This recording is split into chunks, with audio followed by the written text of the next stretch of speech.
Welcome to the Fear and Greed Business News Afternoon Report for Thursday, the 19th of December, 2024. I'm Sean Aylmer.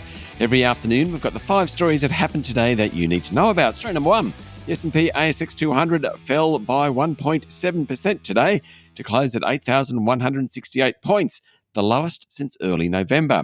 It came after the US Federal Reserve cut interest rates in the world's biggest economy, but signalled it was likely to cut 2 more times, not 4 more times as the market expected. That sent the S&P 500 down 3% overnight, and the local market followed. There was selling across the board. All the big banks were lower. In fact, they're all off more than 2%. So too Goodman Group, the big miners, were sold off. Coles, QBE and Transurban were among the few to end the day in the black. Story number 2, ANZ held its annual general meeting today, and investors are not happy with around 38% of shareholders voting against the bank's remuneration report. Outgoing Chief Executive Officer Shane Elliott has voluntarily given up $3.2 million in bonuses on the back of the scandal surrounding the bank's trading floors, which are now part of a regulatory investigation into market manipulation. The allegations are that traders manipulated a $14 billion federal government bond issuance to benefit themselves and the bank, pushing up borrowing costs. Last week, Mr. Elliott said he would step down next year, and Portuguese banker Nuno Matos will take the top job. The strike against ANZ's REM report today was the first since 2018. Another one next year means the board will spill and directors will have to be re-voted in. Story number 3, Australian officials have helped nearly 150 citizens get home from Vanuatu as the Pacific island deals with the aftermath of 2 serious earthquakes. Australian citizens were assisted to get home on Royal Australian Air Force flights, which were returning from the humanitarian mission underway. A 64-person disaster assistance response team from Australia is on the ground in Vanuatu with 2 specialist dogs. The team includes Queensland's fire and rescue personnel and canine teams, as well as doctors, paramedics, engineers and communications technicians. The 7.3 magnitude earthquake struck on Tuesday, killing 14 and injuring hundreds.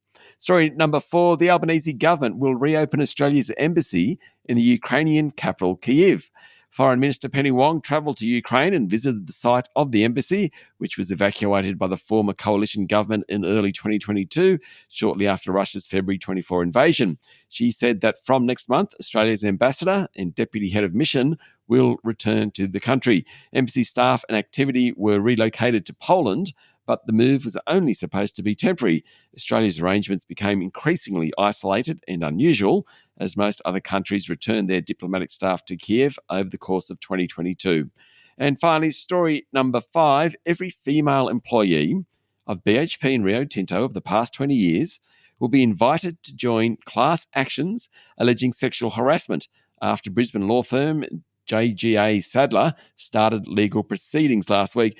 JGA Sadler lawyer Josh Aylward said he'd advised 2 unnamed women in the filing of 2 separate claims, one against BHP, one against Rio, according to a story in the Fin Review.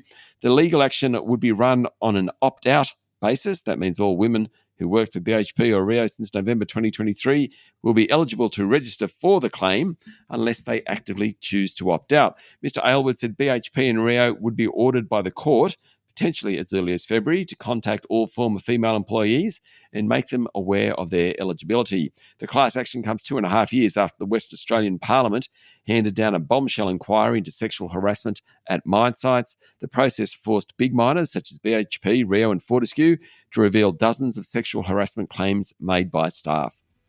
That's it for the afternoon report for Thursday, the 19th of December, 2024. Make sure you hit follow on the podcast.